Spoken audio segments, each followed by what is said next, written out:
Tracking, alerting, protecting. This is WKYT News at 5:30. A Southern Kentucky mother says a man with a gun tried to break into her apartment to take her children.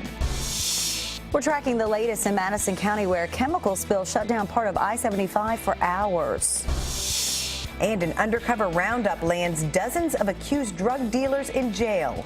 WKYT News at 5:30 starts now. Good evening. A mother calls police saying a man is trying to break into her home and take her children. It happened Sunday night at a Laurel County apartment complex. The woman tells deputies she didn't know the man. As WKYT's Phil Pendleton reports, deputies say they don't know what the motive was behind that incident. It's our top story at 5:30. About 9 o'clock Sunday night, police say a woman in Corbin Manor called them, claiming a man with a gun was trying to break in. Police say she told them he was going after her young children. May have been intoxicated, may have been doped up, who knows what. The woman told police the man had a gun first behind his back and then in the front.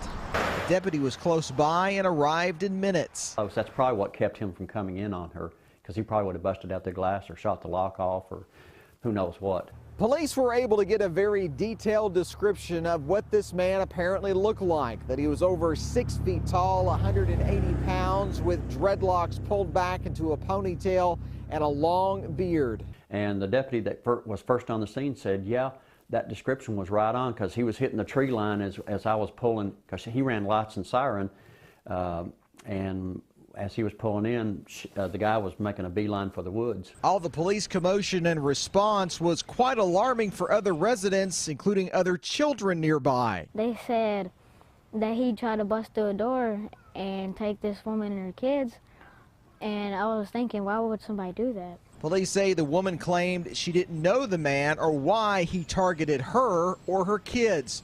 In Laurel County, Phil Pendleton, WKYT. Well, other people living near that apartment complex that we talked to say the crime is hard to believe, telling us that that area is usually quite safe. We're tracking a developing story out of Madison County. Northbound and southbound lanes of Interstate 75 are finally open again after a dangerous chemical spill. Officer Don flew over the scene in Sky First a few hours ago. This shows the southbound lanes from Fayette County. The chemical leak happened around 10 this morning near mile marker 96, a few miles into Madison County. The spill shut down a 7-mile stretch of I-75 for more than 5 hours. Coming up at 6, we'll have team coverage of the latest on the impact of the chemical spill.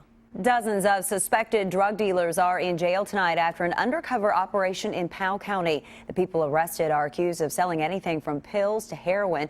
WKYT's Victor Puente has more on the charges in this Crime Tracker report. Police tell me this roundup came after months of work. The people they arrested are charged with selling a variety of drugs, including meth, pills, and even heroin. State Police, U.S. Marshals, Stanton, and Clay City Police all assisted with the arrests. A few of those warrants were easy to serve for the Powell County Sheriff's Department task force since the people were already in jail. There are also charges for some of the people who were arrested connected to buying electronic benefit cards for money and drugs. That includes a former Powell County School Board member. James Bailey and his grandson were both arrested this morning. Deputies tell me these roundups do have an impact on the drug trade, but they say it's a constant struggle.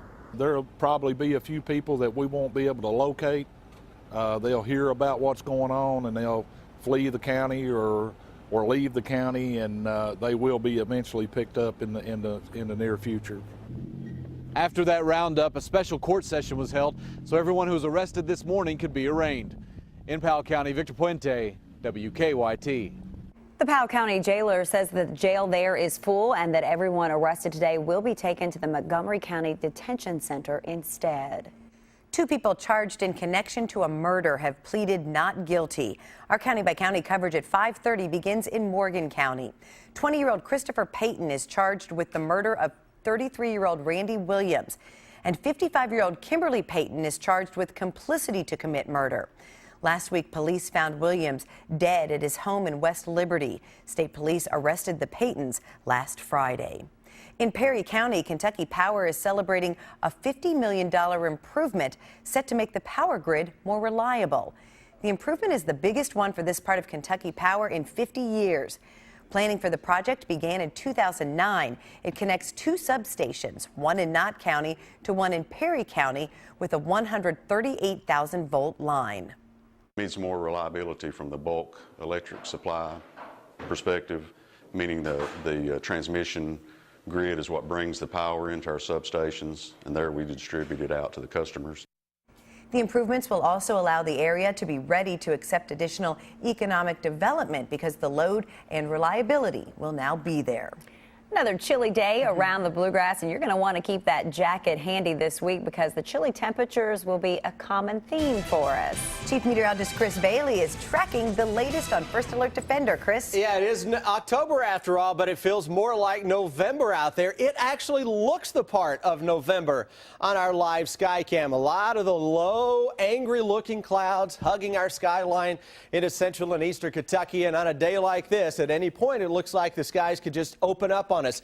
Now, live First Alert Defender with the clouds on there, not showing a whole lot of precipitation, but plenty of clouds. A little bit of precip showing up into southeastern Kentucky, a spotty shower or two into southern Ohio as well. One or two of those will try to get into town as we go through the evening. Most areas stay dry. Temperatures low 50s with a windy start to that evening, and slowly but surely we're cooling it down into the mid and upper 40s by the time we hit late this evening as those clouds and gusty winds kind of hang tough across central and eastern Kentucky. So our temperatures continue to drop over the next couple of days. Yes, the next few days will feature colder weather than the past few, and that may give us a little kiss of frost in some areas by Thursday morning. But I'm focusing on the positive, and that's a good-looking weekend forecast in the 7-day when I come back in just a matter of minutes. The Better Business Bureau says there is a scam going around. People are being called and told the IRS is after them and threatened to have them arrested or demand payment. Well, Jeff has our good question with a warning about this scam. He says, we received 3 different calls this afternoon stating that they were with the IRS and we were about to have a lien placed against our property.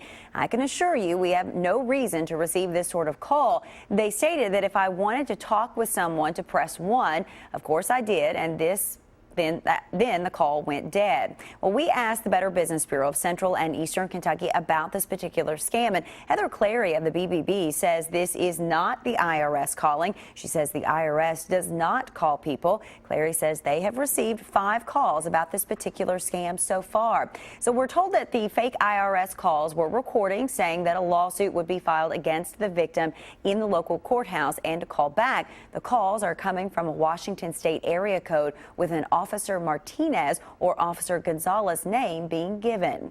They would only notify you by mail, and they're not going to make threats. One of the red flags of this particular scam is that they demand payment by wiring money or by a reloadable credit card, such as a Green Dot Money Pack card. This is untraceable. You can't get it back. So Clary says hang up on the fake IRS callers. She says if you think you owe money to the IRS, just call them yourself. Follow WKYT online at WKYT.com. Join the conversation on Twitter and become a part of the WKYT Facebook family. Bill Clinton is in the Bluegrass State today trying to drum up some more support for U.S. Senate candidate Allison Lundergan Grimes. And Senator Mitch McConnell's campaign is sharing a new CNN report questioning Grimes. WKYT's Bill Bryant has the bottom line. Good evening. It's 2 weeks until Election Day, and candidates are on the move looking for votes and shoring up support. Former President Bill Clinton is in Kentucky right now. It's his 3rd trip this year to support Allison Lundergan Grimes in the U.S. Senate race.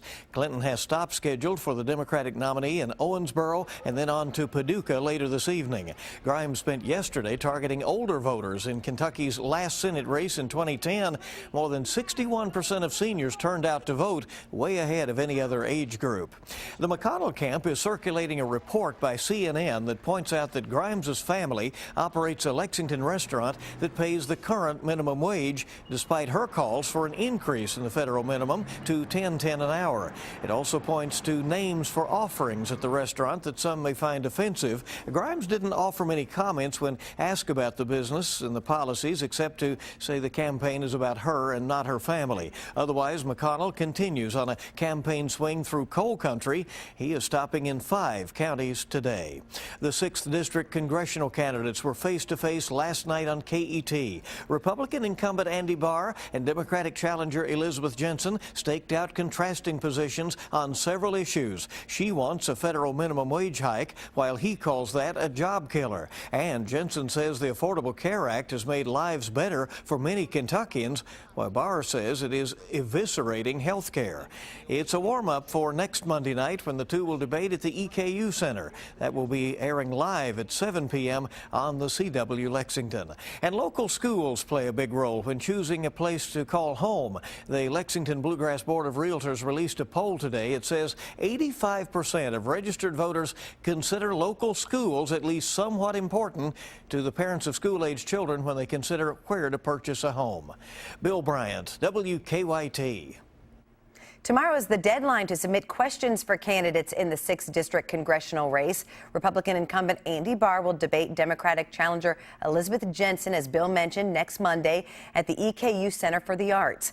It'll air live on October 27th at 7 p.m. on the CW Lexington. Bill Bryant will moderate the debate. You have one more day to submit questions via Twitter using the hashtag EKUDebate. According to the National Safety Council, more than 4,000 Kentucky teenagers will be injured or die in a car crash this year. Alive at 25 is a program that wants to see those numbers decrease. And this morning, the program was introduced to Lexington's Lafayette High School students. It is a 4-hour free class taught by Kentucky State Police to high school students across the state. The focus of the class is on safety and less distractions in the car.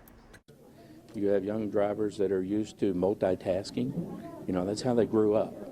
And texting and talking on the phone is a natural thing for them. And we need to help educate how that is a barrier when you are driving a car. This program has been around for 10 years now. By the end of the school year, Alive at 25 will have served 11,000 students.